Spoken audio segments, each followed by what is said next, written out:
You ask Tiger to solve. This deals with linear equations with one unknown.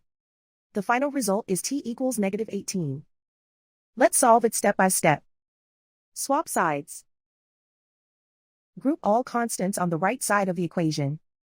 Subtract 12 from both sides. Group like terms. Simplify the arithmetic.